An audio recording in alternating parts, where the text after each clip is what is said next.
দ্বাদশ জাতীয় সংসদ নির্বাচনের পর দেশের সংকট আরও গভীর হয়েছে বলে মন্তব্য করেছেন বিএনপি মহাসচিব মির্জা ফখরুল ইসলাম আলমগীর।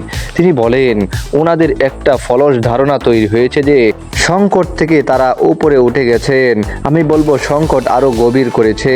বিগত নির্বাচনে আওয়ামী লীগের সংকট আরও গভীর হয়েছে, সরকারের সংকটও আরও গভীর হয়েছে। সরকারকে সতর্ক করে দিয়ে বিএনপি মহাসচিব বলেন, আপনারা যদি এখনও সেটা উপলব্ধি না করেন, সংকট নিরসনের চেষ্টা না করেন, তাহলে ভবিষ্যৎ তাদের জন্য খুব ভালো না। গতকাল রোববার গুলশানে চেয়ারপারসনের কার্যালয়ে দেশের বর্তমান পরিস্থিতি তুলে ধরে এক সংবাদ সম্মেলনে তিনি এসব কথা বলেন। দলের ভারপ্রাপ্ত চেয়ারম্যান তারেক রহমানের সভাপতিত্বে দলের স্থায়ী কমিটির বৈঠকের সিদ্ধান্তসমূহ এই সংবাদ তুলে ধরেন বিএনপি মহাসচিব। বিশ্ব মা দিবসের দিন বেগম খালেদা জিয়া কেমন আছেন জানতে চাইলে মির্জা ফখরুল বলেন, দেশনেত্রী বেগম খালেদা জিয়া শুধু বিএনপির মা নয়, বাংলাদেশের গণতন্ত্রের মা। এজন্য যে এই মহিষী নেত্রী, তিনি সারাটা জীবনে এই গণতন্ত্রের জন্য লড়াই সংগ্রাম করে যাচ্ছে। দুর্ভাগ্য আমাদের এই মহিষীর নেত্রীর তার সঠিক মূল্যায়নটা এদেশের অনেকে করতে পারছেন না। খালেদা জিয়া এখনও লড়াই করছেন, তার স্বাস্থ্যের অবস্থা খুবই খারাপ।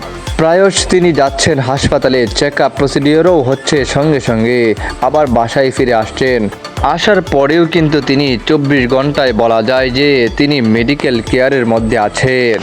বিএনপি মহাসচিব বলেন, এখানে একটা গোত্র তৈরি করা হচ্ছে যাদেরকে সমস্ত রকম দুর্নীতি ও নিয়মের মধ্য দিয়ে অর্থ উপার্জনের ব্যবস্থা করে দেওয়া হয়েছে, একটা লুটের ব্যবস্থা করা হয়েছে, সেটা দিয়ে তারা এই সরকারকে টিকিয়ে রাখছে।